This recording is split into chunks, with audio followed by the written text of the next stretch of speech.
అందరికీ నమస్కారం అండి. ఇవాళ బాగా ఆలస్యమైంది, క్షమించాలి. ఫైనల్ విజ్ఞాన శాస్త్రము.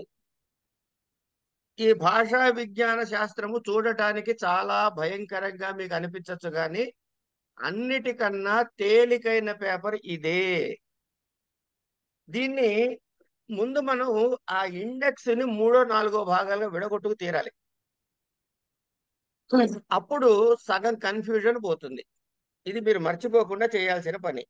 ఏమిటవి అంటే, మొట్టమొదటిది లాంగ్వేజెస్ క్లాసిఫికేషన్ అనేది ఒక సెగ్మెంట్ చేయండి. ఎందుకు? అసలు భాష ఎక్కడ పుట్టింది, ఇండో యూరోపియన్ భాషలంటే ఏమిటి, వాటి జనరల్ క్యారెక్టరిస్టిక్స్ ఏమిటి, ఇవన్నీ. ఇవి ముందు ఆ లాంగ్వేజ్ పుట్టటానికి కావలసిన అంటే ఆ లక్షణాలు, భాషా లక్షణాలు, ఆ శాస్త్రం క్లాసిఫికేషన్ అంతా ఒక చోటికి రాసుకుంటారు. ఇవి జనరల్ క్యారెక్టరిస్టిక్స్. ఇది అయిన తర్వాత అసలు ఆ మార్ఫలాజికల్ చేంజెస్ ఎలా వచ్చాయి, జీనలాజికల్ చేంజెస్ ఏమిటి అని ఈ రెండు అంశాల వరకు తీసుకుంటే ఇది రెండుగా చదువుకోవచ్చు, లేకపోతే ఈ మొత్తం బ్లాక్ అంతా కూడా ఒకటిగా చదువుకోవచ్చు. ఇప్పుడు మీరు రఘువర ప్రసాద్ గారి నోట్స్ అందరి దగ్గర ఉన్నాయి కాబట్టి దాని బేసిస్ తో మాట్లాడుకుందాం ఇవాళ. దానిలో ఆయన ఇచ్చిన 1, 2, 3, 4, 5, 6 వరకు ఒక లైన్ పెట్టుకోండి. ఈ ఒక్క బ్లాక్ ఈ 6 వరకు. ఇది అయిన తర్వాత ఫోనాలజీ. ఈ ఫోనాలజీలో మీకు ఫోనాలజీ, ఫోనటిక్ చేంజెస్, ఈ రెండిటి వరకు ఒక బ్లాక్ చేసుకోండి. అంటే 11 వరకు అనమాట, 7 to 11. ఇది అయిన తర్వాత 12 నుంచి అనేది అసలు చేంజెస్ ఎందుకు రావాల్సి వచ్చింది, ఈ చేంజెస్ కారణం ఏమిటి అనే విషయాలు చెప్పేది 12, 13, 14. దీన్ని ఒక బ్లాక్ చేయండి. ఇందులో కూడా వేదిక్ సాంస్క్రిట్ అనేది ఏదైతే ఉందో అది ఖచ్చితంగా బాగా గుర్తుపెట్టి దీని మీద స్ట్రెస్ ఇచ్చి చదవండి. ఏది మీ టాపిక్ అయితే 14వ టాపిక్, 14వ టాపిక్, 8వ టాపిక్, 8, 9, 14 అనుకోండి. పోనీ 8, 9, 14ని ఖచ్చితంగా కొంచెం ఎక్కువ స్ట్రెస్ ఇచ్చి చదవండి. ఎక్కడ మిస్ కాకుండా అందులోంచి నేను చూసిన దానిలో ఒక క్వశ్చన్ కంపల్సరీగా వస్తుంది. ఇది ఒక బ్లాక్. ఫోనెటిక్ లాస్ సపరేట్ చేసేయండి దీన్ని. ఈ ఫోనెటిక్ లాస్ అన్న దానిలో మీరు గమనించినట్లయితే చాలా ఈ వరుసలో గుర్తు పెట్టుకోండి. ఒక అధ్యయనం చేసి కొంత దాకా వచ్చి, ఇగో ఇది ఎందుకు వచ్చిందో నాకు తెలియట్లేదు అని వదిలేశాడు ఒక ఆయన. ఆ తర్వాత ఆయన ఇగో ఇవి ఎందుకు వచ్చాయి అని చెప్పాడు. అంటే దాని మీద, ఆ వదిలేసిన పోర్షన్ మీద మళ్ళీ రీసెర్చ్ చేసి చెప్పాడు. ఆయన కొంత వదిలేస్తే ఇంకోటి చెప్పాడు. ఇగో ఇలా ఊహించుకోండి దీన్ని, మీరు ఈ పిక్చర్ ని ఊహించుకుంటే అన్ని లాసు వరుసగా మీకు సరిపోతాయి. అంటే ఏ శబ్దం దగ్గర ఎందుకు ఎవరు వదిలేశాడు, ఆ వదిలేయటానికి గల కారణం ఏమిటి, దాన్ని ఎట్లా సమర్థించాడు తర్వాత ఆయన, ఇది మనం తెలుసుకోవాల్సింది. గ్రిమ్స్ లా ఫస్ట్ లా ఉంటుంది, తర్వాత వెర్నర్స్ లా అనుకుంటా, గ్రాస్మన్, వెర్నర్, వీళ్ళు ఏ శబ్దాలు ఎక్కడెక్కడ ఎందుకెందుకు వస్తున్నాయి అంటే, ఇప్పుడు గ్రిమ్ చెప్పినటువంటి ఉచ్చారణలో ఆయన ఏదైతే వదిలేశాడో దాన్ని వెర్నర్ కంప్లీట్ చేశాడు. కనుక ఒకదానికొకటి కంటిన్యూయేషన్ ఆఫ్ ది రీసెర్చ్. ఇది మనం దాని పేరు ఏది లాస్ట్ లో చూడాల్సింది. ఫోనెటిక్ లాస్ ఒకటి, తర్వాతదన్నీ కూడాను మిగతావన్నీ కూడాను ఒక జనరల్ బ్లాక్ కింద తీసుకుని చూసేయండి. ఇది మిగతా ఆయన ఇచ్చినటువంటి 19. ఈ 4 క్లాసిఫికేషన్స్ చేసుకుంటే మీకు హాయిగా గుర్తు పెట్టుకోవచ్చు. ఏ రెండు కంఫర్టబుల్ గా ఉంటే, ఈ నాలుగు చేశాంగా ఇప్పుడు. ఒకటి ఎనిమిదిను ఏవో నెంబర్లు చెప్పానే, 8, 9, 14. ఇది కంపల్సరీ అందరికి పువ్వు గుర్తు పద్యం, ఇది అందరూ చదువుకోవాల్సిందే. కొంతమంది ఫొనెటిక్ లాస్ కంఫర్టబుల్ ఉంటే అది చదవండి. క్లాసిఫికేషన్ సెంటము ఇంకో ఉన్నాయి క్లాసిఫికేషన్, ఆ క్లాసిఫికేషన్ చదువుకుంటారే. ఇండెక్స్ వరకు వారు తీసి చెప్పా మీకు, మిగతాది పుస్తకం పక్కకు పెట్టేయండి. ఈ ప్రకారంగా చదువుకుంటే ఏ మూడు బ్లాక్స్ చదువుకున్నా ఒక బ్లాక్ మీకు నచ్చంది వదిలేసేయండి. ఒకవేళ భయం అయితే పేపర్ మొత్తం చదవటానికి టైం లేకపోయినా, ఓపిక లేకపోయినా, భయం అయినా, అప్పుడు మీకు ఎటువంటి ఇబ్బంది లేకుండా ఈ పోర్షన్ ని హ్యాపీగా హ్యాండిల్ చేయగలుగుతారు. ఇది అసలు లాంగ్వేజ్ ఎందుకు పుట్టింది అంటే, ఒరిజిన్ ఆఫ్ లాంగ్వేజ్ అంటాం. అంటే ఒక భావ వ్యక్తీకరణ చేయాలంటే అమ్మ మనకి భాష కావాలి. ఇది మనము మన చేష్టల ద్వారా కూడా చేయొచ్చు, బై అవర్ యాక్షన్స్ చేయొచ్చు. కానీ అది కాంప్రహెన్సివ్ కాదు, సమగ్రత ఉండదు. అందుకని ఏంటి, ఇంకోటి భాష అంటే ఏమిటి, నా భావాన్ని నేను వ్యక్తపరిస్తే ఆ భావాన్ని అదే విధంగా అదే అర్థములో అవతల వాడికి అర్థం కావాలి. ఇది కదా పర్పస్ ఆఫ్ లాంగ్వేజ్. కనుక అంటే భాష అంటే ఏంటి, భాష వక్తాయాం వాచి అని చెప్పి ధాతువు నుంచి ఏర్పడింది భాష అని అంటారు. భాష్యతే అసౌ ఇది భాష అని మనకి రేవేళ శాస్త్రి గారు మనకి చెప్పారు, వ్యుత్పత్తి చెప్తున్నాం. కనుక ధ్వనితోటి భాష ఏర్పడుతుంది. ఈ ధ్వనులు పక్షులు పశువులు కూడా చేస్తున్న ధ్వని, కానీ అవి సమగ్రం కాదు. ఎందుకంటే దానికి ఒక పర్పస్ఫుల్ మీనింగ్ మనకి తెలియదు, వాడుకునేమో. కనుక భాషని, భావాన్ని అనువాదం చెయ్యగలిగితే, భావాన్ని అనువాదం చేయగలిగిన శబ్దము, ఇది భాష. ఇది ఎక్కడ జరుగుతుంది, బుద్ధిలో జరుగుతుంది. నిన్ననే కదా చెప్పుకున్న నిరుక్తంలో శబ్దం అనిత్యము అనే దగ్గర తీరిక సరిగ్గా ఇక్కడ చూడండి, ఇక్కడ దీన్ని కోరిలేట్ చేసుకోండి మీరు. బుద్ధిలో జరిగిన భావాన్ని ముఖయంత్రము ద్వారా వ్యక్తపరుస్తున్నాం. కనుక ఇక్కడ వ్యక్తపరిచినవి నాశ్యే, కానీ వ్యక్తపరచడానికి పూర్వం అది బుద్ధిలో ఉంది కాబట్టి, ఎట్లా రూపము నామము రెండు కూడా ఉంటాయి బుద్ధిలో. అభిధేయి అభిధానము నిన్న చెప్పుకున్న నిరుక్తంలో. మీరు కావాలంటే ఆ పదాన్ని హాయిగా తెచ్చి ఇక్కడ వాడేసేయండి, ఎప్పుడు అడ్డు పెట్టడం అని. ఇది ముఖయంత్రము ద్వారా అని ఈ 8 రకాలైన స్థానాలు ఉన్నాయి. ఏది, కంఠము, అకుహ విసర్జనీయానాం కంఠ, ఈర్షాషాణం ధాతు, ఇట్లా ఋతురషాణం, అట్లా వరుసగా మనం చెప్పుకుంటూ పోతే మూర్ధ, ఇలా 8 స్థానాల నుంచి ఆ వాయువు రాపిడి వల్ల శబ్దం ఏర్పడుతుంది.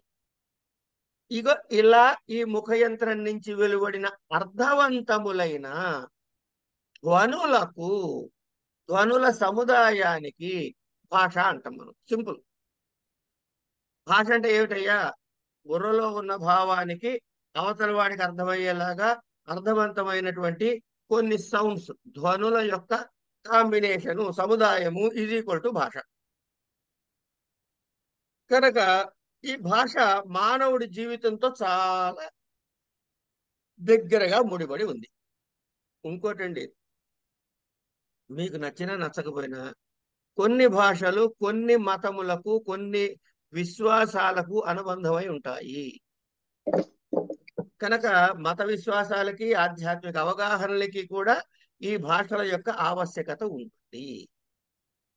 అయిన తర్వాత అంటే ఏంటన్నమాట, భాష అన్నది ఒక మానవుడి యొక్క మనుగడకి అత్యావశ్యకమైన మార్గదర్శి. కనుక భాష వల్ల మానవుడి యొక్క విజ్ఞానం ప్రకాశిస్తుంది. అయిపోయింది. ఇట్లా ఈ చెప్పుకున్న తర్వాత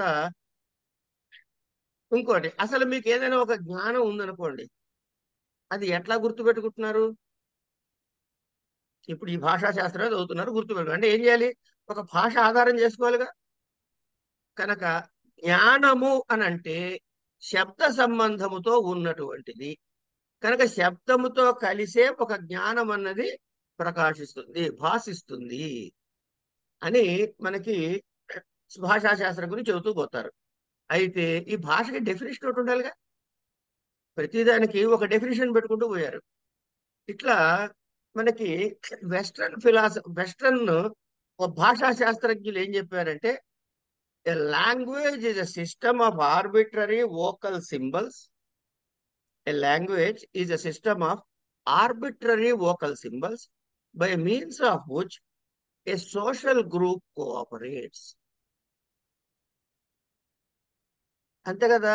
ఇది ఇప్పుడు కాకి అన్నాం. కాకి అని ఎందుకు అంటున్నావు అయ్యా అని అంటే మనం చెప్పలేకపోవచ్చు. ఏది పాశ్చాత్య భాషలో, మన భాష సంస్కృతం గురించి మాట్లాడలే నేను. ఈ డెఫినేషన్ పాశ్చాత్యుడు ఇచ్చాడు కనుక పియూటి పుట్టు బియూటి బట్ ఎందుకయింది. లేకపోతే దాన్ని ఏమన్నా వెసలని ఎందుకు అన్నాడు అంటే చెప్పలేము. It is an arbitrary vocal sound, but it means common understanding for the social group. Social group cooperates. Vessel అనగానే వాడికి అదే అర్థం అవుతుంది.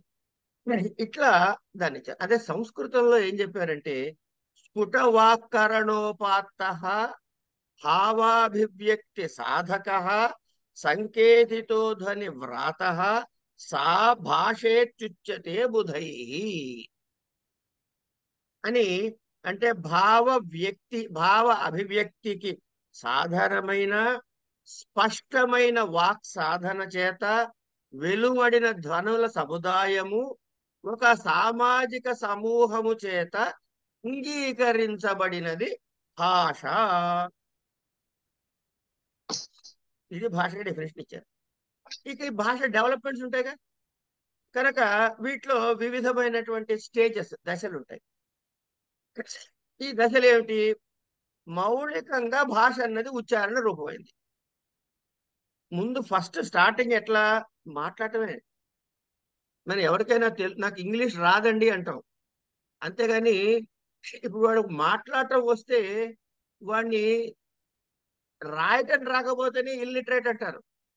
మాట్లాడటం వస్తే ఇల్లిటరేట్ అనక్కర్ల. కానీ ముందు మాటతో ఉపయోగిస్తాం మనం భాషని. తర్వాత దాన్ని పర్మనెన్స్ కోసమో లేకపోతే సబ్సిక్వెంట్ కమ్యూనికేషన్ అసిస్టెన్స్ కోసమో లిఖిత పూర్వకమైన రూపం వచ్చింది. ఈ లిఖిత పూర్వకమైన రూపం వచ్చినప్పుడు మళ్ళీ ఆర్బిటరీ ఐటమ్స్ అనుకోండి కాసేపు. ఇప్పుడు ఇట్లాగే ఎందుకు రాయాలి, ఇట్లా ఎందుకు రాయకూడదు అంటే కారణం ఎవడు చెప్పలేడు. ఆ శబ్దం అది ఆ రూపాన్ని చూడంగానే ఆ శబ్దానికి మనం అన్వయించుకుంటున్నాం. ఇది కనుక మౌలికమైన భాషాభివ్యక్తికి ఏమిటి అంటే, భావ అభివ్యక్తి భాష యొక్క మౌలికమైన ప్రయోజనము. ఇలాంటి కొన్ని కీలకమైన పదాలు మీరు ఎత్తి పక్కన పెట్టుకుంటే భాషాశాస్త్రం గురించి రాసేయచ్చు. అయిన తర్వాత ఇవి మనకి విస్తారంగా శాస్త్రి గారు, రేబెళ్ళ శాస్త్రి గారు మనకి పాఠం చెప్పారు. ఆయన దాని కన్సాలిడేటెడ్ నోట్స్ ఒకటి పంపించారు. ఇప్పుడు నేను చెబుతున్నది కూడా ఆ నోట్స్ ఆధారంగానే మాట్లాడుతున్నా. ఎందుకంటే ఆ శాస్త్రం నాకు తెలియదు, నేను ఆ పాఠం చెప్పలేదు, నేను చదువుకోను లేదు. కనుక అది ఆధారంగా చెబుతున్నా. ఈ నోట్స్ మీతో షేర్ చేస్తా. చేసిన తర్వాత అందులో ముఖ్యమైన అంశాలు మీరు అండర్లైన్ చేసుకుని అవి మాత్రం చూసుకుంటే అంటే స్కెలిటన్ ఆఫ్ ది సబ్జెక్ట్ వచ్చేస్తుంది. తర్వాత మీ తెలుగు ఇంగ్లీష్ అన్ని దాని పక్కన కలుపుకుంటే ఆన్సర్ వచ్చేస్తుంది. కనుక ఫస్ట్ ఏమిటైంది?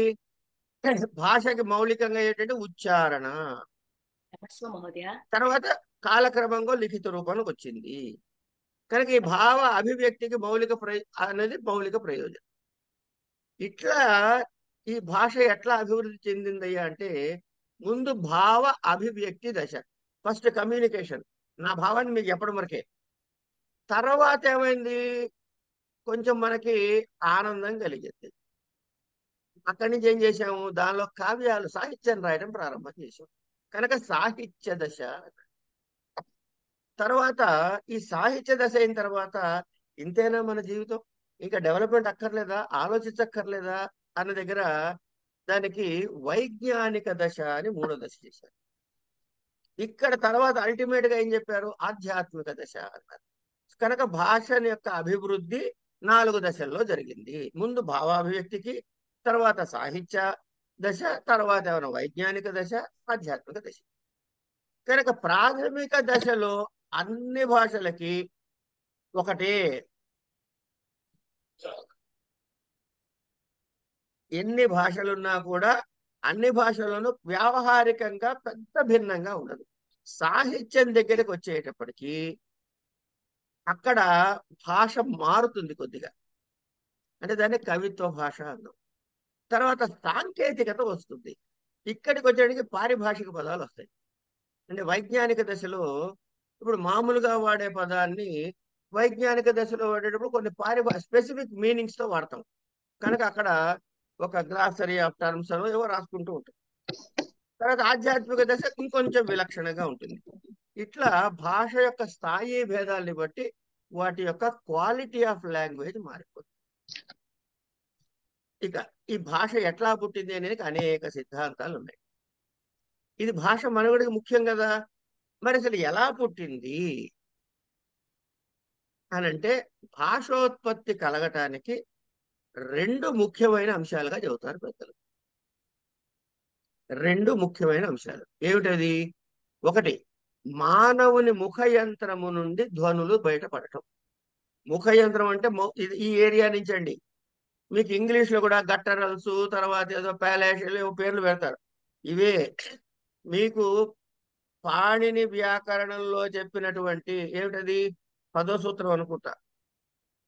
సిద్ధాంత కౌముదిలో సంజ్ఞా ప్రకరణంలో పదో సూత్రం అనుకుంటా.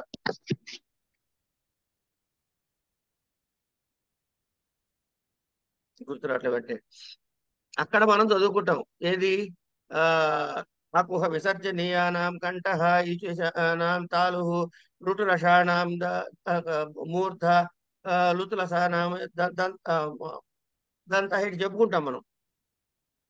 అట్లా ఆ శబ్దోత్పత్తికి అక్కడ అందులో మళ్ళీ ఏం చెప్పారు? అభ్యంతర ప్రయత్నము, బాహ్య ప్రయత్నములు చెప్పారు. వీటి కాంబినేషన్ చెప్పారు. ఉదాత అనుదాత స్వరితాలు చెప్పారు. అది అక్కడ బాహ్య ప్రయత్నాలనే వస్తాయి అనుకోండి అచ్చుల విషయంలో. ఇంకోటి ఏమన్నా అది గట్టిగా అంటున్నామా, గాలి బాగా ఊతున్నామా, కొద్దిగా ఊతున్నామా, ఇట్లా వివారమా, సంవారమా, రకరకాల క్లాసిఫికేషన్ తో మొత్తం మహాప్రాణమా లేకపోతే అల్ప ప్రాణమా, ఇట్లా రకరకాల 11 రకాల క్లాసిఫికేషన్. అంటే ఎంత సైంటిఫిక్ గా ఆ శబ్ద ఉత్పత్తిని చేశారో చూడండి. సరే, ఇవి ముందు ఏంటి? ముఖ యంత్రం నుంచి వెలువడే ధ్వనులు అయిన తర్వాత రెండో ఇంపార్టెంట్ పాయింట్ ఏమిటంటే ఆ వెలువడిన ధ్వని సముదాయానికి అర్థముతో నియత సంబంధము, ఇక్కడ సంబంధం అనకండి, నియత సంబంధం కలిగి ఉండటం. అంటే ఇది ఇంతే. కాకి అంటే నల్లగా ఉండి అట్లా ఉండేది, కోకిల అంటే ఇట్లాగే ఉంటుంది, వాటెవర్. కనుక ముందు ధ్వని వెలువడటం, ఆ ధ్వనుల సముదాయానికి నియతమైన అర్థం కలిగి ఉండటం, ఇది భాషోత్పత్తికి ముఖ్యమైన మాట. మొదటిది ఏమిటి? శబ్దాలు వెలువటం అన్నది పశుపక్షాదుల్లో మనం చూస్తాం. కానీ రెండూ కలిగి ఉన్నది ఏమిటయ్యా అంటే మానవ సమాజంలో భాషకే ఉంటుంది. శబ్దోత్పత్తికి ఏముందండి? కాకి కావు కావు అంటుంది, పిల్లి మ్యావ్ మ్యావ్ అంటుంది, కుక్క భౌ భౌ అంటుంది. శబ్దం వచ్చిందిగా, కానీ దానికి అర్థం లేదు. కానీ మానవ భాషలో దానికి ఒక అర్థాన్ని చేశారు. ఈ అర్థం ఎక్కడ పుట్టింది అంటే ఒక నియత మనుషుల యొక్క సముదాయం దగ్గర పుడుతుంది. కనుక ఇగో నేను వాళ్ళ నుంచి ఇట్లా కుయి అన్నానంటే దీని అర్థం ఇది అని మన ఇద్దరం అనుకున్నాం అనుకోండి, మన ఇద్దరి మధ్య అదే ఉంటుందిగా. అర్థం ఒకటే అనుకోవట్లేదా? మన శబ్దం కోడ్ లాంగ్వేజ్ పెట్టుకుంటాం. ఇవాళ మా నాన్నగారు ఉన్నారు అని అమ్మాయి అంది అనుకోండి, అంటే ఇవాళ నువ్వు మా రోడ్డు వైపుకు రాకు అని వాడికి అర్థం అనుకుందాం కాసేపు, ఇద్దరు ప్రేమికుల మధ్య. అది ఒక కోడ్ లాంగ్వేజ్గా, అది ఒక భాషకు అర్థం ఉందిగా. ఆ శబ్ద సముదాయానికి ఒక అర్థం వేరే నిర్దిష్టమైన అర్థం వాళ్ళిద్దరి మధ్య ఉంది. ఇట్లా ఒక గ్రూప్ ఆఫ్ పీపుల్ దగ్గర ఉండే అర్థాలు వేరే లాంగ్ డిస్టెన్స్ లో ఉన్న గ్రూప్ ఆఫ్ పీపుల్ దగ్గర ఉండాల్సిన రూల్ లేదు. కనుక వాళ్ళు వేరే అర్థాలు పెట్టుకుంటారు. కనుక దాన్ని ఇంగ్లీష్ అందాం, దీన్ని తెలుగు అందాం, ఇంకో దాన్ని సంస్కృతం అందాం, అయిపోయింది. ఇన్ని భాషలు ఎందుకు పుట్టాయి అంటే ఇలా పోతాయి. కనుక ఇప్పుడు ఏమిటైంది? భాషలో శబ్దానికి ఇక్కడ చూడండి ఎంత టెక్నికల్ గా ఉంటుందో. శబ్దానికి ఒక శక్తి అని కలిగింది. అంటే ఆ శబ్దానికి సహజంగా ఒక శక్తి ఉంటుంది అని పాణిని చెప్పాడు శిక్షలో. శిక్షలో వర్ణోచ్చార క్రమాన్ని బట్టి పాణినీయ శిక్షలో ఈ విషయం చెప్పారు. ఏమని? శబ్దానికి ఒక శక్తి ఉంటుంది అని. ఆ శబ్ద శక్తి తర్వాత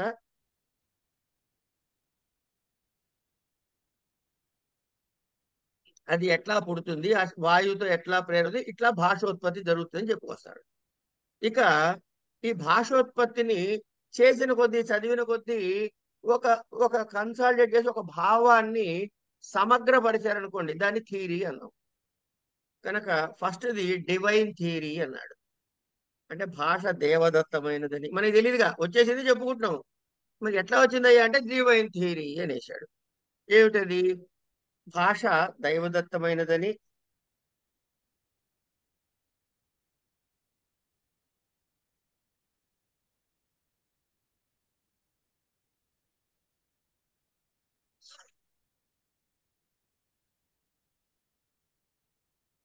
ఇది దైవదత్తము అంతే.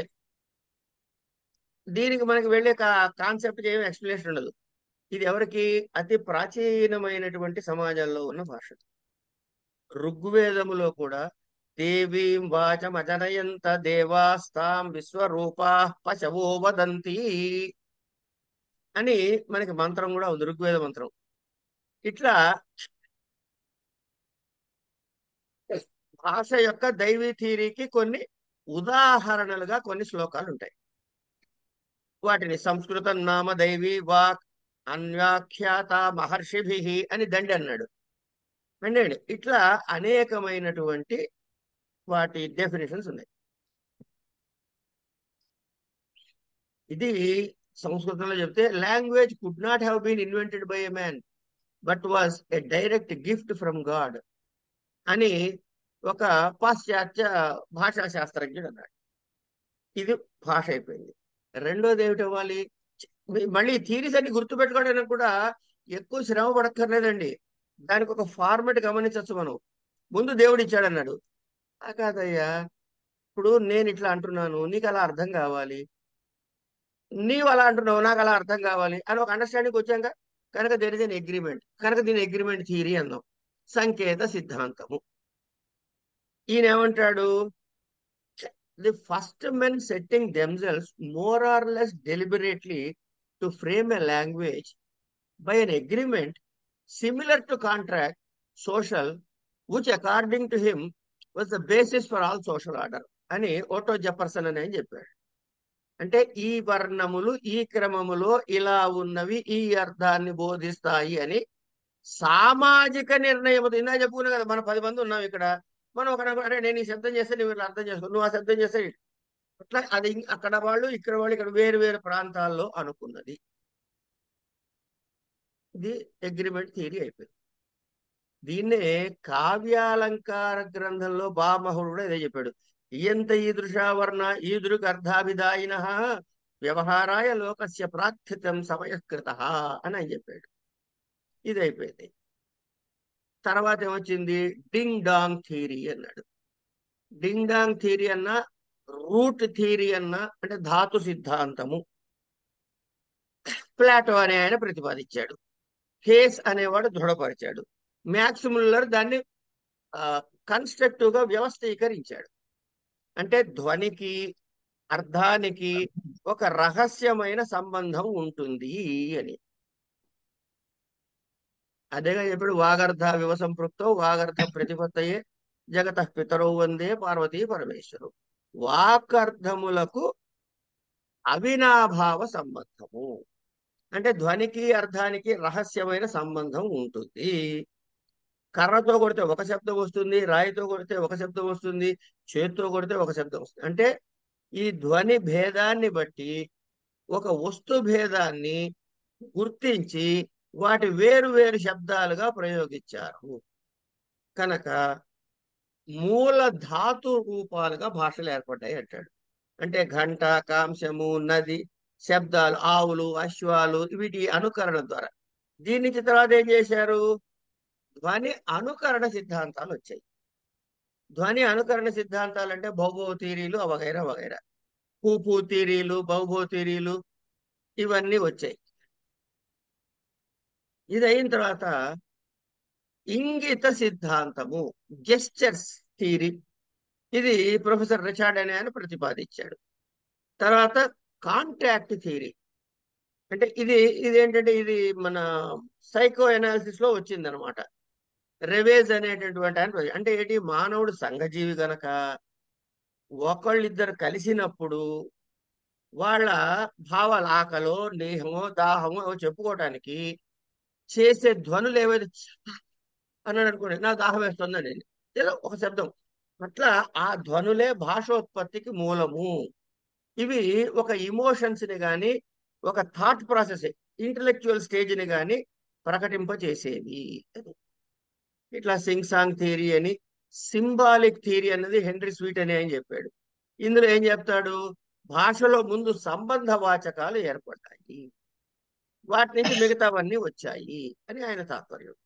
అట్లాగే ఇవన్నీ పెరుగుతూ కోహెరెన్స్ థియరీ, సంబంధాలు, ఇట్లా వగైరా రకరకాలైనటువంటి థియరీస్ కొన్ని వచ్చాయి.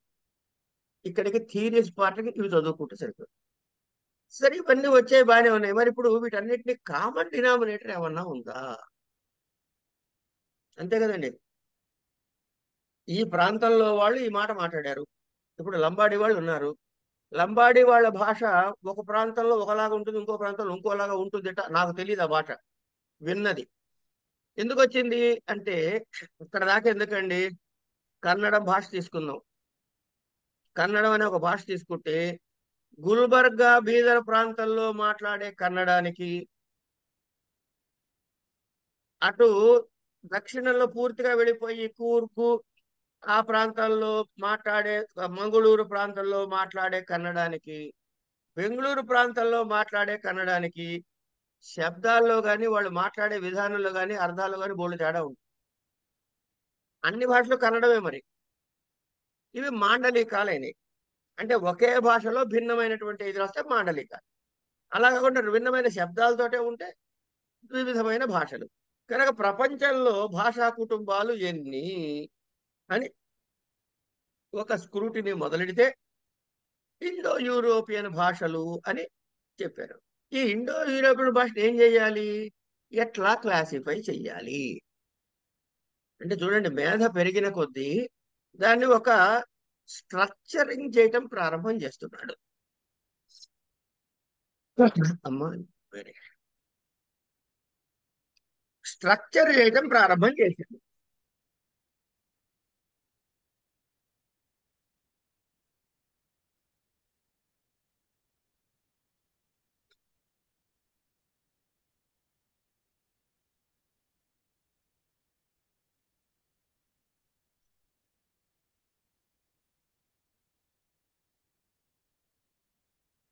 సరే, ఈ స్ట్రక్చర్ చేసాను ప్రారంభం చేయడానికి ముందు ఏం చెప్తానంటే, ఇప్పుడు చెప్పుకున్న ఈ భాష థీరీస్ ఉన్నాయి కదా, ఈ థీరీస్ అన్ని కూడాను ఆ నోట్స్ లో తీసి ఈ 12 11 పేర్లు ఏవైతే ఉన్నాయో ఒక చోట వేసేయండి, అదే ఆర్డర్ లో. ఈ ఆర్డర్ లో ముందు పేర్లు గుర్తు పెట్టేసుకోండి. పేర్లు గుర్తు పెట్టేసుకుంటే దాని మీద వివరించి వాక్యాలు రాయగలగటం రాయలేకపోవడం తర్వాత మాట్లాడుకుందాం. కానీ 12 పేర్లు రాసేసారనుకోండి, ముందు మీకు పేర్లు తెలుసని తెలిసిపోతుంది. కనుక ఈ భాష ఈ పార్ట్ కోసం ప్రిపేర్ అయ్యేటప్పుడు మీరు ఏం చేయాలంటే పేర్లన్నీ ముందు బై హార్ట్ చేసేయండి. వన్ పార్ట్ అయిపోయింది అక్కడికి. ఇప్పుడు మనం ఎక్కడికి వెళ్తున్నాము అంటే, భాషా కుటుంబాల దగ్గరికి వెళ్తున్నాం. భాషా కుటుంబాల్లోకి వెళ్ళేటప్పుడు తెలుసో తెలియకో కొన్ని కామన్ డినామినేటర్స్ వచ్చేస్తాయి. అంటే వీటిని ఎట్లా చేస్తున్నారు, ఇండో యూరోపియన్ భాషల్ని కొన్ని లక్షణముల ఆధారముగా వంశాల వర్గీకరణ చేయబడింది. వంశము అంటే ఆ కూటములు, they belong to the same class, అందుకే క్లాసిఫికేషన్. ఎట్లా, స్థాన సామీప్యము, శబ్దార్థ సామీప్యము, పద వాక్య నిర్మాణ సామీప్యము, ధ్వని సామ్యము. ఇది 4 హెడ్డింగ్స్. ఈ 4 హెడ్డింగ్స్ గుర్తుపెట్టుకున్నాం. ప్రపంచ భాషా కుటుంబాలని ఇండో యూరోపియన్ భాషలుగా చేస్తే కొన్ని లక్షణాలు ఏమిటా లక్షణాలు అంటే స్థాన సామీప్యము, శబ్దార్థ సామీప్యము, పదవాక్య నిర్మాణ సామ్యము, ధ్వని సామ్యము. వీటి ఆధారంగా క్లాసిఫై చేస్తే ఎట్లా క్లాసిఫై చేశారు అంటే ఇండో యూరోపియన్ ఫ్యామిలీ అని ఒక గ్రూపు, ద్రవిడియన్ ఫ్యామిలీ అని ఒక గ్రూపు, బంటు ఫ్యామిలీ అని ఒక గ్రూపు, మలయో పొలేనీషియన్ ఫ్యామిలీ అని ఒక గ్రూపు, ఉరల్ అట్రాయ్ అని ఒక గ్రూపు, మోనోసిలబిక్ ఫ్యామిలీస్ అని ఒక గ్రూపు, సెమాటిక్ ఫ్యామిలీ అని ఒకటి, హామిటిక్ ఫ్యామిలీ అని ఒకటి, 8 రకాలుగా చేశారు. ఈ 8 పేర్లు మళ్ళీ బై హార్ట్. ఇందులో మోనోసిలబిక్ ఫ్యామిలీ చైనీస్ టిబెటియన్ మోనోసిలబల్స్ గా ఉంటాయట.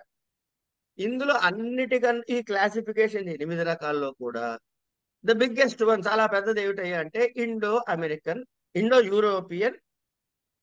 ఇది కనుక ఈ ఇండో యూరోపియన్ భాషా కుటుంబం అనేది చాలా పెద్దది. దీనికే ఇండో జర్మనిక్ భాషా కుటుంబం అని కూడా అంటారు. ఇందులో మళ్ళీ అంటే ఇప్పుడు మనం ఎక్కడికి వచ్చాము, ఈ చెప్పుకున్న 8 ఒకటి తీసుకున్నాం ఇండో యూరోపియన్ అని. ఇందులో మళ్ళీ సబ్ క్లాసిఫికేషన్స్ ఉన్నాయి. Aryan, Indo Iranian, Armenian, Greek, Albanian, Italic, Germanic, Balto, Celtic, Tocharian, Hitti అని 10 రకాల క్లాసిఫికేషన్ ఇండో యూరోపియన్ దీనిలో గ్రూప్ లో మళ్ళీ పక్కకు వచ్చాయి. ఇవన్నీ కూడా ఇండో యూరోపియన్ భాషలకి చెందినవి.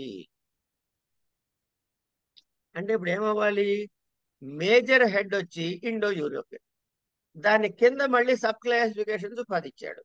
సో ఇక్కడ ఏముండాలి మనకప్పుడు, ఈ 10లో కూడా ఇండో యూరోపియన్ అనాలంటే ఒక కామన్ డినామినేటర్ ఉండాలిగా. సో ఇండో యూరోపియన్ అనే పేరుతో ఉండాలంటే కొన్ని కామన్ గా ఉండేటటువంటి లక్షణాలు ఉండాలి. సో ఏమంటాము, జనరల్ ఫీచర్స్. మళ్ళీ విడిపోయినే కదా వీటి కింద, ఈ 10 కింద. అంటే వీటికి మధ్యలో ఉన్న తేడా ఈ జనరల్ ఫీచర్స్ ఉంటూ కొన్ని స్పెసిఫిక్ ఫీచర్స్ ఉంటాయి. అందుకని అవి 2 వేరువేరుగా 10 గ్రూపులు అయినాయి. ఇన్ఫ్లెక్షన్, సంయోగాత్మకత అంటే పదములన్నీ కూడాను ప్రకృతి ప్రత్యయములుగా ఉండేటటువంటివి. రమ్ ప్లస్ ఆ రామ అవుతుంది, క్రూ ప్లస్ త్రూ కర్త అవుతుంది. అట్లా అస్ ప్లస్ మీ అస్మి అవుతుంది. ఇట్లా ఇన్ఫ్లెక్షన్ వల్ల అంటే ప్రకృతి ప్రత్యయములుగా ఉండటం అన్నది ఇండో యూరోపియన్ భాష అన్నిట్లోనూ కామను. అయిపోయింది. తర్వాత ప్రత్యయాధిక్యము అంటే పదములు కొన్ని ఒకటి కంటే ఎక్కువ ప్రత్యయములు కలిగి ఉండుట. ఏమండి, ఎట్లా చంక్రమ్యమాణ, చంక్రమ్యం, చంక్రమ్య, చంక్రమ్యమాణ, ఇట్లా రకరకాల పదాలు ఒకే దీని నుంచి ఉత్పత్తి అవుతుంది. తర్వాత ధాతు ప్రత్యయ యోగము చేత పద నిర్మాణం జరుగుతుంది. అంటే వీటికి ధాతువులు ఉంటాయి. ఈ ధాతువుల వల్ల అంటే ప్రైమరీ డెరివేషన్ అన్నమాట. దీని వల్ల వేరే ప్రత్యయంతో కలవటం వల్ల వీటికి ప్రయోగార్హత వస్తుంది. సుప్తిగంతం పదం అన్నాం కదా, ఆ పదము అని అయితేనే కానీ అది ప్రయోగార్హత రాదు అని మనం చెప్పుకున్నాం. అంటే కేవల ప్రకృతి గాని నా కేవల ప్రకృతి ప్రయోక్తవ్య నాపి ప్రత్యయ.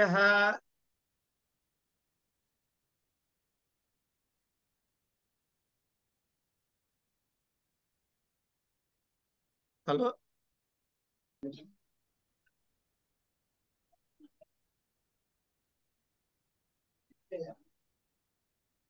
అక్కడ ఇయర్ ఫోన్స్ పెట్టండి, డిస్టర్బెన్స్ లేకుండా. హలో, హలో, ఏమైంది?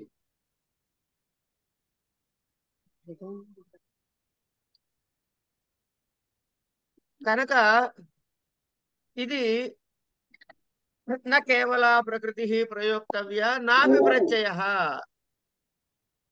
అని ఈ రెండిటి కలిస్తేనే ఉపయోగం అవుతుంది.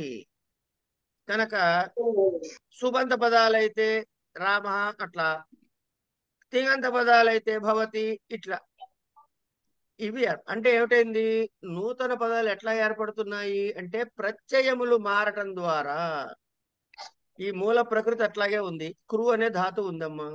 ఏ దానికి రకరకాలు ఇస్తే కర్త అందు నుంచి వచ్చింది, కరణం అందులో వచ్చింది.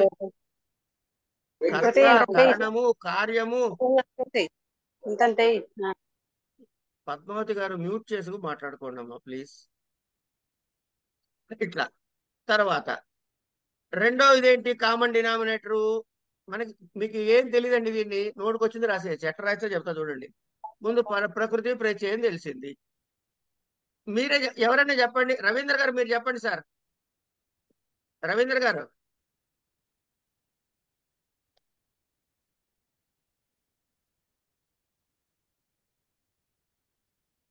సరే, ఈ ప్రకృతి ప్రత్యయం, ప్రత్యయాలు మారాయి, ఓ పదం వచ్చింది. ఈ పదానికి ముందు ఇంకోటి ఏమన్నా పెట్టుకుంటే అర్థం మారిపోతుందా లేదా? హారము కాస్త ఉపహారము, విహారము అని వస్తున్నాయి లేదా? ప్రహారము అని. అంటే ఏం కలిపాం అక్కడ? ఉపసర్గలు. అంటే ఉపసర్గ ఉండటము లేకపోవటము అనే ద్వారా అర్థాలు మారిపోతున్నాయి. కనుక ఈ ఉపసర్గలు అనేవి స్వతంత్రంగా అర్థవంతములుగా ఉన్నాయి, అలా అర్థబోధములు కాదనే థీరీలు ఉన్నాయి. తర్వాత 3 లింగాలు, 3 వచనాలు, 3 పురుషులు, ఆత్మనేపదులు, ప్రశ్మేపదులు, వర్తమాన భూత భవిష్యత్ కాలాలు, ఇట్లా నామక్రియ అవ్యయ పదాలు చేరటం. అవ్యయాలంటే దానికి లింగ వచనాలని చెప్పుకోం కదా. ఇదైన తర్వాత సర్వనామాలు ఏర్పడ్డాయి. ఇట్లా ఇవన్నీ కూడాను కామన్.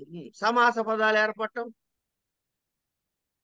ఇట్లా వీటికి మళ్ళీ విభక్తులు అంటే కాలమును గాని భావమును గాని వ్యక్తీకరించేవి.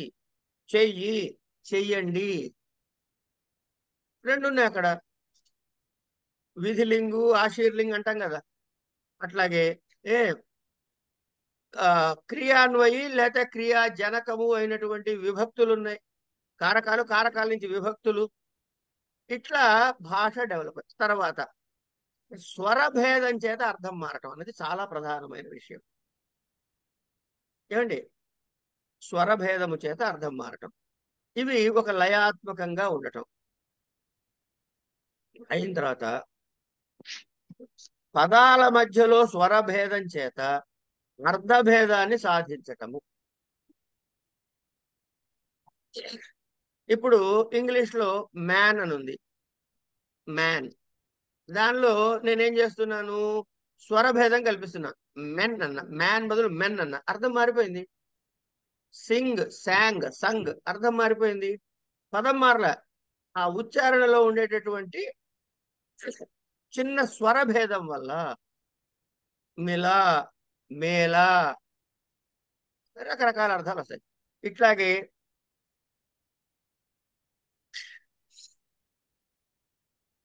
ఆ ఇట్లా కొన్ని అనేక రకాలైనటువంటి క్లాసిఫికేషన్స్ ఉన్నాయి. ఇవి సామాన్య లక్షణాలు. ఈ సామాన్య లక్షణాలు అయిన తర్వాత భాషల వర్గీకరణ దగ్గరికి వెళ్తున్నాం. భాషల వర్గీకరణ దగ్గరికి వెళ్తే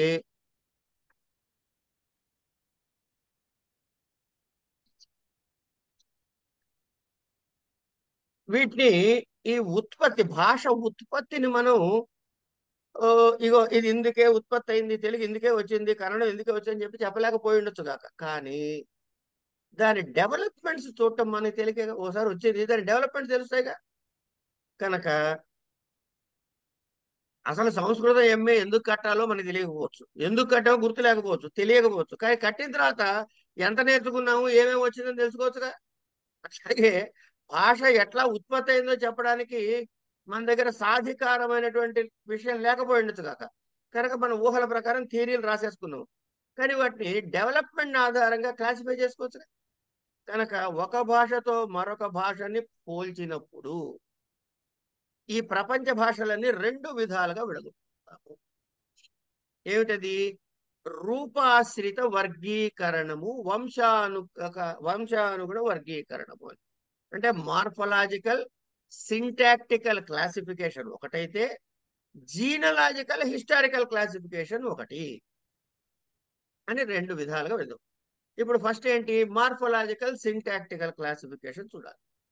ఈ మార్ఫలాజికల్ సింటాక్టికల్ క్లాసిఫికేషన్ చూస్తున్నప్పుడు ఇందులో ఏమిటవుతుంది అంటే, ఆయా భాషలలో వాడేటటువంటి సౌండ్స్, వర్డ్స్ అంటే ధ్వనులు గాని పదాలు గాని, వాటి నిర్మాణము, వాక్య నిర్మాణ క్రమము, పదముల యొక్క సిమిలారిటీ, సాదృశ్యము, ఇట్లాంటివన్నీ పరిశీలించి వాటిని వర్గీకరించవచ్చు. ఎట్లా, మార్ఫలాజికల్ సింటాక్టికల్ క్లాసిఫికేషన్ లో అంటే ధ్వనుల యొక్క సంబంధము ఒక హెడ్డింగ్, తర్వాత పదాల యొక్క సంబంధం ఒక హెడ్డింగ్, వ్యాకరణ సంబంధం ఒక హెడ్డింగ్. అంటే ఇక్కడ ఏమిటవుతుంది, ఈ భాషల్లో ఉండే పదజాల యుటిలిటీ ఎట్లా ఉండొచ్చు అంటే, ఒక వ్యాకరణ నిర్మాణ పద నిర్మాణ విధానం కానీ, వ్యాకరణ నిర్మాణ విధానం కానీ, దాని యొక్క సిమిలారిటీసు డిస్సిమిలారిటీస్ అంటే భేద సాదృశ్యాలను వాటిని గుర్తించి వాటి ప్రకారంగా వర్తిస్తారు. అంటే నామపదాలకు లింగ వచన విభక్తులు ఉండటము, క్రియాపదాలకు పురుష వచనలు ఉండటము, ఇట్లా అనమాట. ఈ తర్వాత ఉపసర్గలు ఉండటము, ప్రత్యయాలు ఉండటము, ప్రత్యయాలు ఉండకపోవటము, ఈ విధంగా దాన్ని నిర్మాణం చేస్తారు. తర్వాత పదజాల సంబంధము అంటే ఇప్పుడు సర్వనామము, సంఖ్యావాచకాలు, సంబంధ వాచకాలు, ఇవన్నిట్లో కూడాను ఈ భాషల మధ్య సాదృశ్యాలు నిరూపించడానికి వీలుగా ఉంటాయి కనుక అందుకని అక్కడ క్లాసిఫై చేశామయ్యా అని చెప్పచ్చు. అంటే పదజాల సంబంధం ఈ నాలుగు ఈ విధంగా వచ్చినప్పుడు ఈ ధ్వని పద వాక్య సంబంధాన్ని బట్టి ఈ ఈ ఈ రూపాశ్రిత క్లాసిఫికేషన్ లో మళ్ళీ భాషలని మూడు సమూహాలుగా విడగొట్టారు. అంటే ఏమైంది, పైన హెడ్డింగ్ క్లాసిఫికేషన్ అన్నక్కడ ఒకటేమన్నా రూపాంతరము, ఒకటేమన్నా ఇంకోటి ఏది భాషాంతరమా, ఏం చెప్పుకున్నామండి, వంశానుగుణం, రూపాశ్రిత వర్గీకరణము, వంశానుగుణ వర్గీకరణ. ఈ రూపాశ్రిత వర్గీకరణం దగ్గరకు వచ్చేటప్పటికి ఏ ఏ కండిషన్స్ లో చేశారని ఒక బ్లాక్ అయితే, ఈ బ్లాక్ లో వీటిని మళ్ళీ మూడు గ్రూప్స్ గా చేశారు. ఏమిటవి, మోనోసిలబిక్.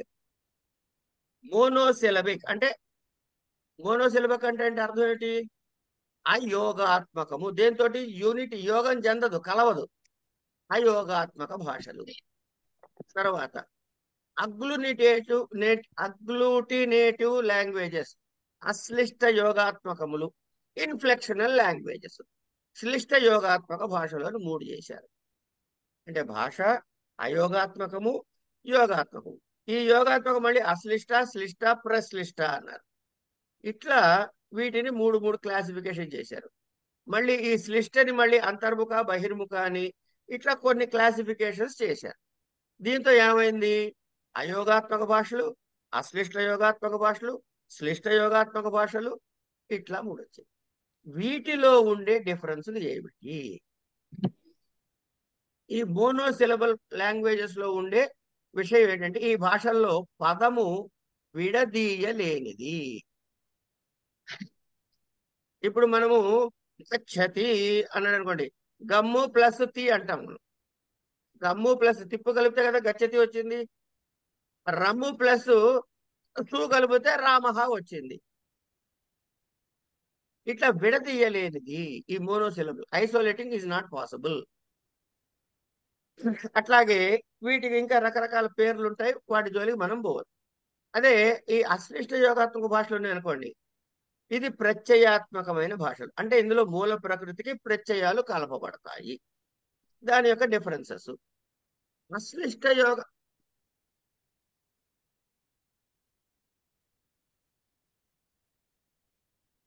హలో, అవునండి,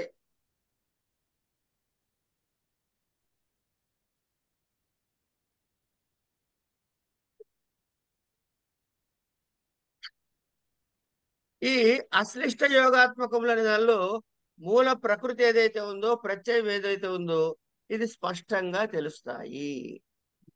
మళ్ళీ వీటిని మళ్ళీ 4-5 క్లాసిఫికేషన్స్ చేశారు. ఇది ఒక దాన్ని ఏమంటారు, ఒక టేబుల్ ఫార్మెట్ లో కదా, దాన్ని ఏమంటారు, ఒక ట్రీ ఫార్మెట్ లో వేసుకుంటే ఈజీగా ఉంటుంది. వీ- వీటితోటి క్లాసిఫికేషన్స్ అయిన తర్వాత ఏం చెప్పుకున్నాం, రూపాశ్రిత క్లాసిఫికేషన్స్ అయింది. దాని తర్వాత జీనియలాజికల్ క్లాసిఫికేషన్ చెప్పుకోవాలి. జీనియలాజికల్ క్లాసిఫికేషన్ చెప్పేటప్పటికి ఈ జీనియలాజికల్ క్లాసిఫికేషన్ ఈ భాషలన్నిటికీ కూడా వాటి పద వాక్య నిర్మాణ స్వరూపాన్ని బట్టి వర్గీకరించారు. ఈ లైన్ అర్థం చేసుకుందాం. అంటే వంశానుగత వాణి వర్గీకరణము భాషలను వాని పదవాక్య నిర్మాణ స్వరూపం ఆధారంగా వర్గీకరించిరి. అయిపోయింది. రూపాశ్రిత వర్గీకరణ డిఫైన్ చేసేసారు మీరు. తర్వాత క్లారిఫికేషన్ ఇస్తారేమో తర్వాత మాట్లాడుకుందాం. అంటే ఏమైంది, ఈ భాషలలో స్థాన సామ్యము, శబ్ద సామ్యము, అర్థ సామ్యము, చరిత్ర మున్నగు వాటి ఆధారంగా వీటిని వర్గీకరించారు.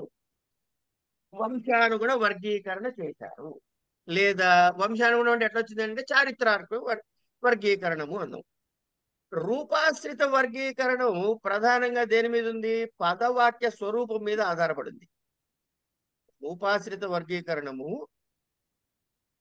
ప్రధానంగా పదవాక్య స్వరూపం మీద ఆధారపడింది. అదే వంశానుగ్రహ వర్గీకరణ ఏముంది, శబ్ద స్వరూపంతో పాటు అర్థాన్ని కూడా ప్రధానంగా స్వీకరిస్తుంది.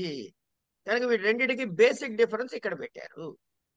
అని శబ్ద స్వరూపంతో పాటు అర్థాన్ని కూడా స్వీకరిస్తారు. కనుక వీటిని వర్గీకరించేటప్పుడు ఈ వంశానుగుణ వర్గీకరణకి ప్రధానంగా 4 క్లాసిఫికేషన్ ఇచ్చారు. స్థాన సామీప్యము, శబ్దార్థ సామ్యము, వ్యాకరణ సామ్యము, ధ్వని సామ్యము. వీటిని బట్టి ఈ స్థాన సామ్యం అంటే ఏమిటి అని అన్నాను అనుకోండి. ఇప్పుడు భారతీయ భాషలో తీసుకుంటే హిందీ, పంజాబీ, బెంగాలీ, బీహారీ, రాజస్థానీ ఇవన్నీ ఒకే కుటుంబానికి చెందినట్టుగా చెప్పగలుగుతాం. అయితే దీని మీదే పూర్తిగా ఆధారపడి నిర్ణయం చేయొచ్చా అంటే చేయకూడదు. చేయకూడదు అట్లా. ఎందుకంటే దూరంగా ఉన్న వాటికి కొన్ని భాషలు ఒకే కుటుంబానికి చెందిన ఉండొచ్చు, దగ్గరగా ఉన్న వేరు వేరు కుటుంబాలకు చెందిన ఉండొచ్చు. ఇప్పుడు అవెస్తా, జర్మను, ఫ్రెంచు, ఆంగ్లము, సంస్కృతము. అవెస్తా, జర్మను, ఫ్రెంచు, ఇంగ్లీషు, సంస్కృతము ఇవన్నీ దూర దూర ప్రాంతాల భాషలు, కానీ ఒకే కుటుంబానికి చెందినవిగా గుర్తించబడ్డాయి.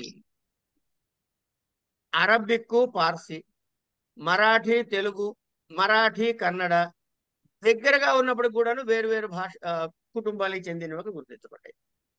ఇది ఒక పాయింట్. తర్వాత శబ్దార్థముల సామ్యము అంటే వివిధ భాషల్లో పదజాల సామ్యాన్ని బట్టి ఆ శబ్దాన్ని గుర్తిస్తారు. ఇప్పుడు సంస్కృతము, పార్సీ, గ్రీకు, లాటిన్, జర్మన్ ఇవ్వండి.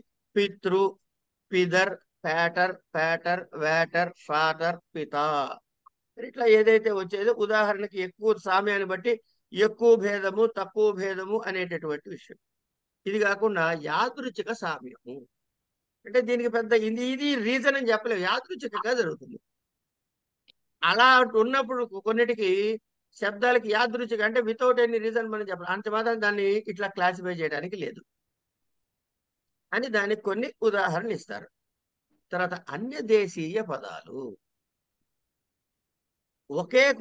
ఒక అన్య దేశీయ పదాలు ఆ భాషలో ఉన్నంత మాత్రాన అవి రెండు ఏక కుటుంబానికి చెందినవి అని అంటానికి వీల్లేదు. ఇప్పుడు రిక్షా అనే మాట మనం వాడుతున్నాం అండి, జాపనీస్ భాష నుంచి పుట్టిందని అంటారు పెద్దలు. ఏమండి తెలుగులో వాడుతున్నాము కనుక జపాన్ తెలుగు భాషలో ఒకే కుటుంబాన్ని అనగలుగుతావా, రిక్షా ఉందని కానీ అనకూడదు. కనుక అన్యదేశీయ పదాల ఆధారంగా కుటుంబాన్ని నిర్ణయం చేయకూడదు. తర్వాత ధ్వన్యనుకరణ శబ్దాలు, వీటి శబ్దాల సామ్యాన్ని బట్టి కూడా కుటుంబాన్ని నిర్ణయం చేయకూడదు. ఇట్లా ధ్వని సామ్యము, వ్యాకరణ సామ్యము ఇవన్నీ చెప్పారు. ఈ చెప్పిన తర్వాత ఈ ప్రపంచ భాషలన్నింటినీ ఏం చేశారు అంటే ఎట్లా విడగొట్టారు, ఇండో యూరోపియన్, ద్రవిడియన్ అని. హలో, నమస్తే అండి.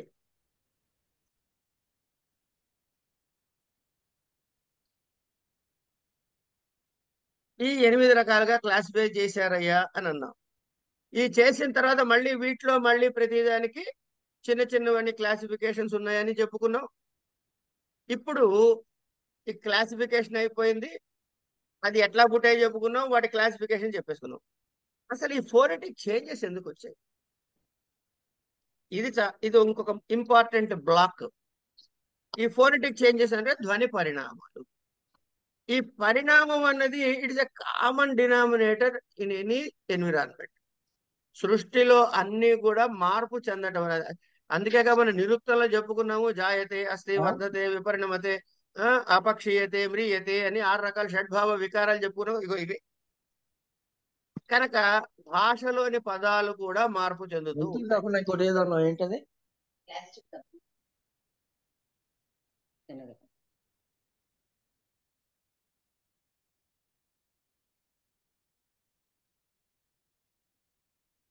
అందుకని శబ్దము సాధువా అసాధువా ఏమిటి అని దాని మీద చర్చలు.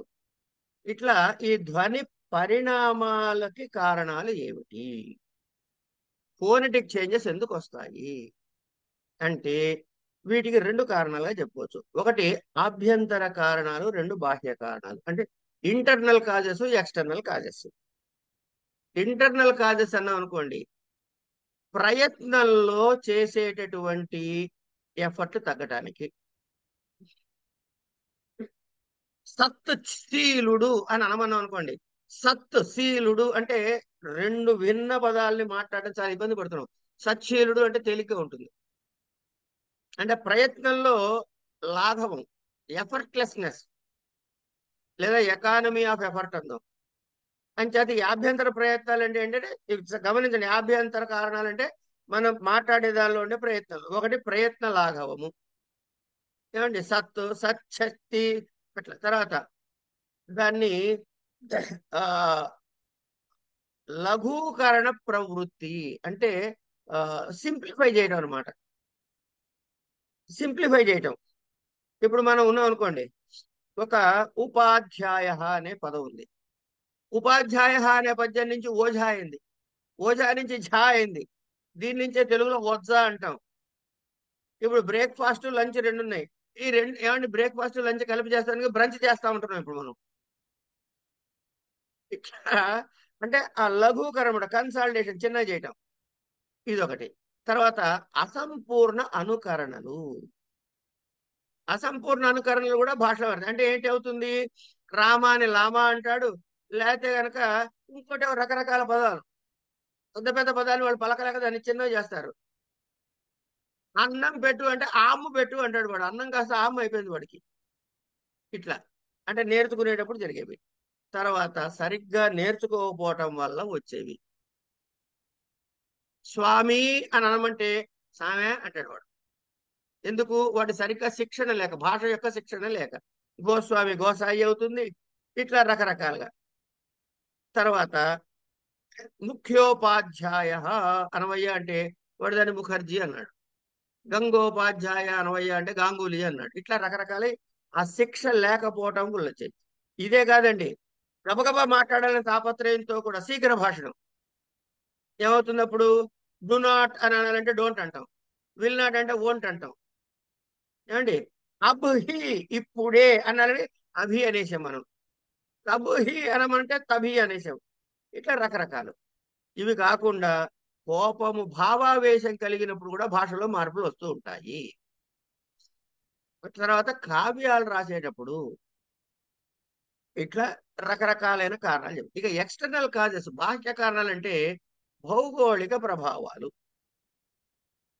ఏమండి భౌగోళిక ప్రభావాల వల్ల ఉచ్చరించే దానిలో మారిపోతుంటాయి. తర్వాత సామాజిక రాజకీయ పరిస్థితులు, సామాజిక ఔన్నత్యం కానీ దైన్యం కానీ, రాజకీయ ఔన్నత్యం కానీ దైన్యం కానీ వల్ల కూడా భాషల్లో మార్పులు వస్తూ ఉంటాయి. ఇదే కాకుండా ఎక్స్టర్నల్ కాజెస్ లో కాల ప్రభావము స్వాభావికంగా మారిపోతూ ఉంటాయి. తర్వాత లిపి దోషాల వల్ల కూడా మారిపోతాయి. ఇప్పుడు ఇంగ్లీష్ లో ఆర్ఏఎంఏ రాసామనుకోండి, రమా అందామా రామా అందామా,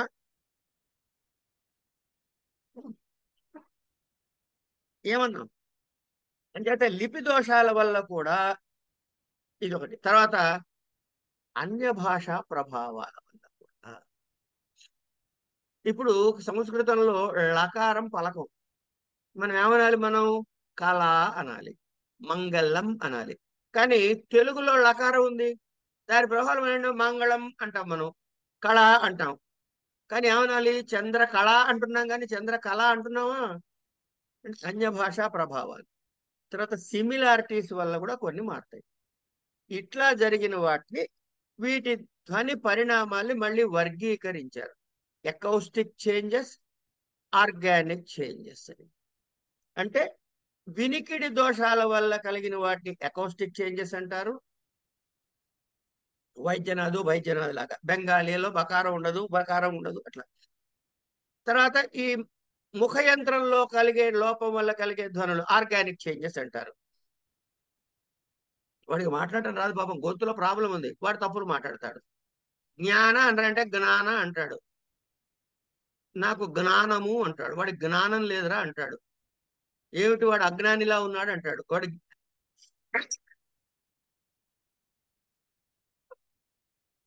సారీ. ఇట్లా ఇవి ఒకటే జరిగే, ఐసోలేటెడ్ గా జరిగిందా, ఈ రెండింటి కాంబినేషన్ లో జరిగిందా, కండిషనల్ గా జరిగిందా, అన్కండిషనల్ గా జరిగిందా, ఇట్లా వచ్చే చేంజెస్ ని గ్రాడ్యువల్ గా జరిగిందా, సడన్ గా జరిగిందా,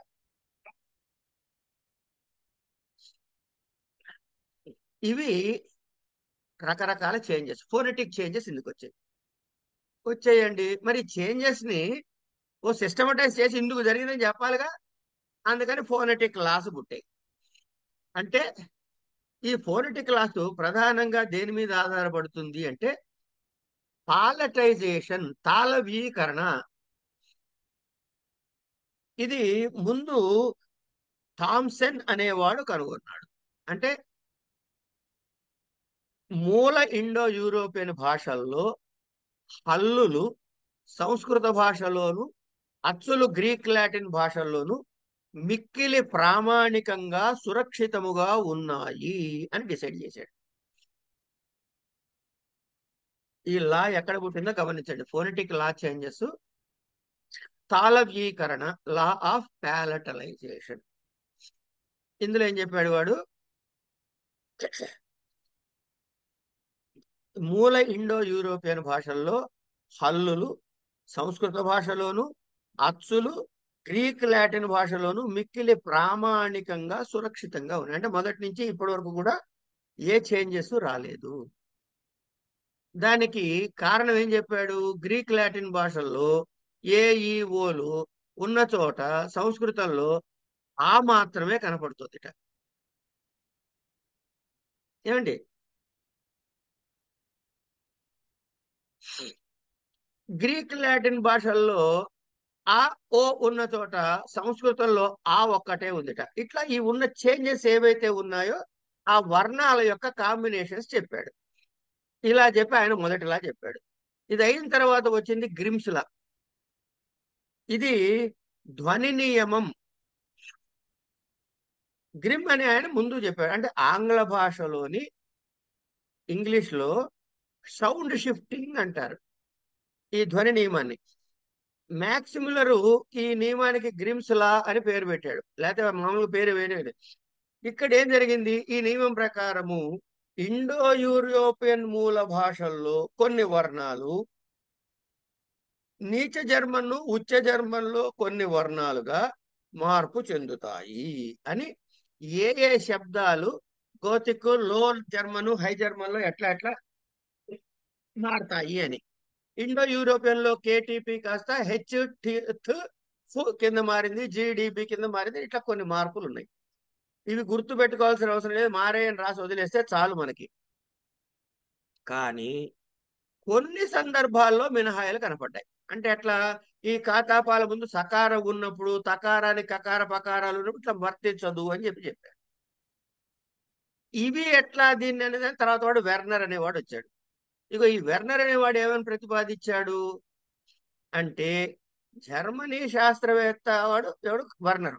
ఈయన ఈ గ్రిమ్స్ లాలో ఉన్న అపవాదాలను, అంటే గ్రిమ్స్ లా చెప్పి ఇగో ఈ కండిషన్స్ ఇక్కడ రావట్లేదయ్యా అని అన్నాడే, ఇక ఆ అపవాదాల్ని తీసుకుని దానికి ఎందుకు వచ్చింది అని సమాధానాన్ని చెప్పాడు. అంచేత ఉదాత్త స్వరం ఉందా, అనుదాత్త స్వరం ఉందా, ఆ స్వరాల భేదాన్ని బట్టి ఇవి మారాయ్యా అని ఆయన కొన్ని చెప్పాడు. ఇది అయిన తర్వాత ఫార్చునేటోలా అనే ఇంకో థియరీ. ఇది మూర్ధన్య వర్ణాల యొక్క పుట్టుక మీద రీసెర్చ్. ఇందాకటి తాళవ్య వర్ణాల మీద, ఇప్పుడు మూర్ధన్య వర్ణాల మీద పుట్టుక మీద రీసెర్చ్ చేశాడు. ఇవి ఎట్లా జరిగాయి. తర్వాత గ్రాస్మన్స్లా ఈయన ఏం చేశాడు, గ్రిమ్స్లా ముందు చెప్పాడు కదా, అందులో కొన్ని సబ్జెక్టులకి వెర్నర్ చెప్పాడు కదా, మిగిలిపోయినటువంటి అంటే వెర్నర్ కూడా చెప్పకుండా వదిలేసినటువంటి అపరిష్కృతముగా ఉన్నటువంటి వాటికి ఈయన పరిష్కారాలు చూపించాడు. అంటే ఎట్లా, మూల భాషలో ఊష్మ మహాప్రాణాలు, వర్గ ప్రథమ ద్వితీయాక్షరాలు అంటే అఘోష స్పర్శలు, ఇవన్నీ చూడండి 11 వెరైటీస్ మనకి బాహ్య ప్రయత్నాల్లో చదువుతారే, ఇక వాటి రెఫరెన్స్ తోటే జరుగుతుంది, గమనించండి. వీటి ద్వారా ఇక్కడ ఈ మార్పులు ఎందుకు చెందట్లేదు అని ఈయన ఈ గ్రాస్మన్ అనేవాడు చెప్పాడు. గ్రిమ్స్ లాకి అపవాదాలు మిగిలినవన్నీ వెర్నర్స్ లా, గ్రాస్మన్స్ లా న్యూట్రలైజ్ చేసాయి, సమాధాన పరిచాయి. తర్వాత ఎనాలజీ గురించి ఒకటి చెప్పుకోవాలి. ఈ ఎనాలజీ అనేది రకరకాల ఎనాలజీ అంటే సామాన్య, ఈ క్లాసిఫై చేశారు వీటిని. ఎట్లా, ఫార్మల్ ఎనాలజీ అని, లాజికల్ ఎనాలజీ అని, ప్రపోర్షనల్ ఎనాలజీ అని, ఇట్లా రకరకమైన చేశారు. వాటికి ఉదాహరణలు కొన్ని ఇస్తారు మనకి. తర్వాత ఫోనెటిక్ చేంజెస్ ఎందుకు వచ్చాయో చెప్పుకోవాలి. ఇక్కడి నుంచి సంస్కృతం గురించి మనం ప్రధానంగా చెప్పుకోవాలండి. ఇవి వచ్చింది ఏమిటి, సంస్కృతం యొక్క ఇంపాక్ట్ ఏమిటి అనే విషయాన్ని చెప్పుకోవాలి. ఇది అయిన తర్వాత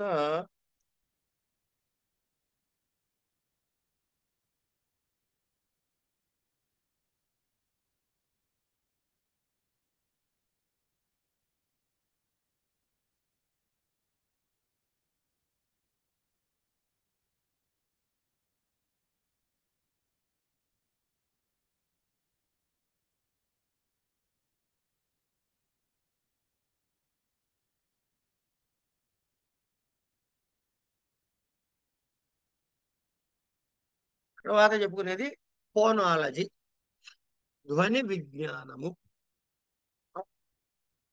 అరే అరే ఫోనాలజీ అంటే, ఫోనాలజీ అంటే ఏమిటి,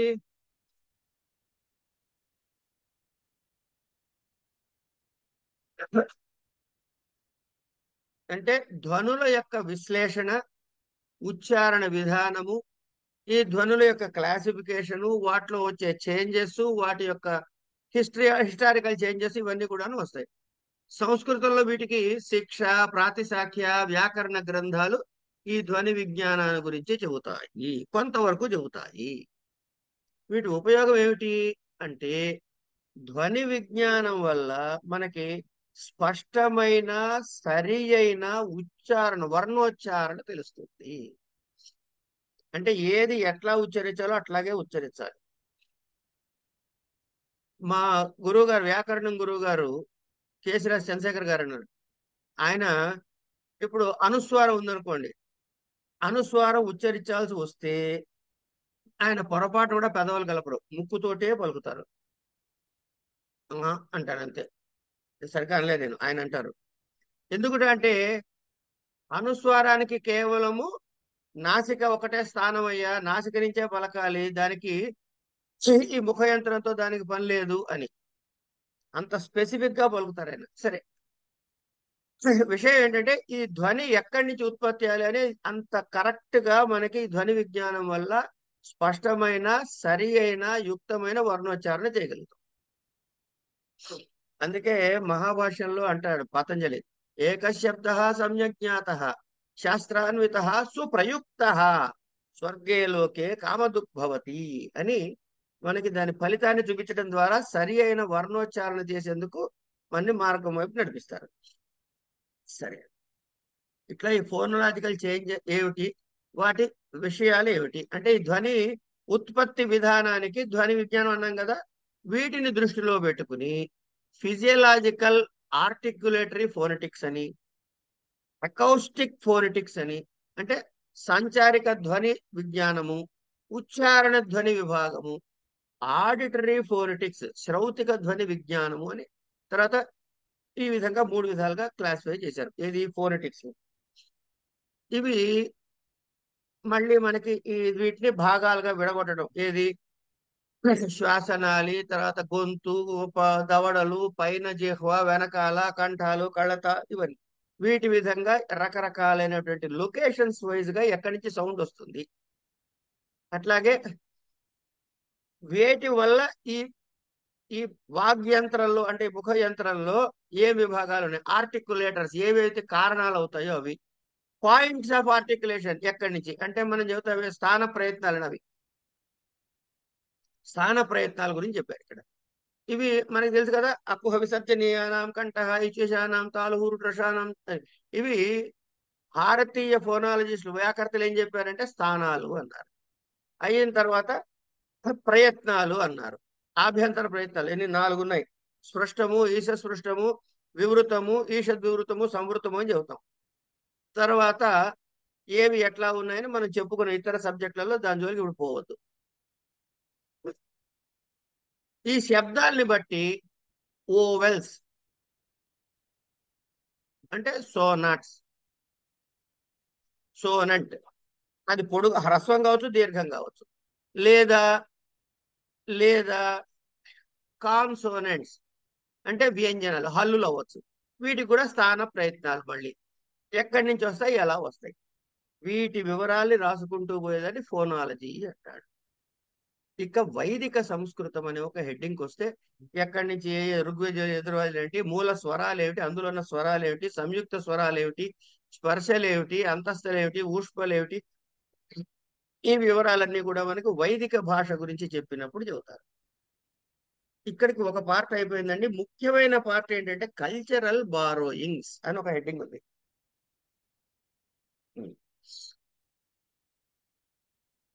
ఇది ఇక్కడి నుంచి ఇక్కడికి, ఇక్కడి నుంచి అక్కడికి మార్పులు చెందేటటువంటి విషయం. మూల భాష నుంచి ఎట్లా మారుతుంది, మూల భాషలోకి ఎలా కొత్తవి వస్తాయి అంటే ఆదాన ప్రదానాలు జరుగుతాయి. మనం వేరే భాషల్లోంచి తెచ్చుకోవటము, మన భాష నుంచి వేరే భాషలోకి పంపించటము, ఇగో వీటిని కల్చరల్ బారోయింగ్స్ అంటారు.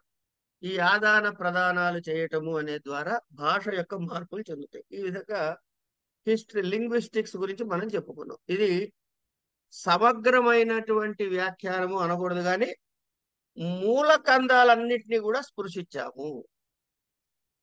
ఇప్పుడు కాసేపటి తర్వాత ఈ డాక్యుమెంట్ పంపిస్తా. పంపించినప్పుడు మీరు ఏం చేయొచ్చు అంటే మీకు ఓపిక ఉన్నట్లయితే ఇందులో ఉన్న సబ్ హెడ్డింగ్స్ అన్ని ఎత్తి పక్కన రాసుకోగలిగితే, రాసుకున్న వాళ్ళు ముందుగా రాసుకున్న వాళ్ళు మిగతా వాళ్ళతో సహృదయంతో పంచుకోగలిగితే అందరి దగ్గర ఒకటే ఉంటుంది. ఆ ఉన్నదాన్ని కేవలం ఆ చార్ట్ని చూడటం ద్వారా మిగతా మీ తెలుగు ఇంగ్లీషు కలిపి వాక్య నిర్మాణం చేసి ఆన్సర్స్ రాయొచ్చు. కనుక ఈ హెడ్డింగ్ సబ్ హెడ్డింగ్స్ వరకు బాగా గుర్తు పెట్టుకోగలిగితే ఈ పేపర్ చాలా ఈజీ పేపరు. ఇక ప్రాకృతం గురించి నాకు తెలియదు కనుక నేనేం చెప్పట్లేదు. మీరు ఇంత ముందు చెప్పిన వాళ్ళు ఎవరెవరైతే చెప్పారో ప్రాకృత పాఠం మనకి వాణి మేడం గారు చెప్పారు, అవి ఒక్కసారి చూసి మీరు దాని మీద మీ ప్రయత్నం మీరు చేయాలి. ఎందుకంటే అది అందులోంచి ఇందులోకి ఎట్లా మారింది కూడా నాకు తెలియదు కాబట్టి దాని జోలికి నేను పోవట్లేదు. ఇక్కడికి మనం చెప్పుకోవటం పూర్తయింది. స్వస్తి.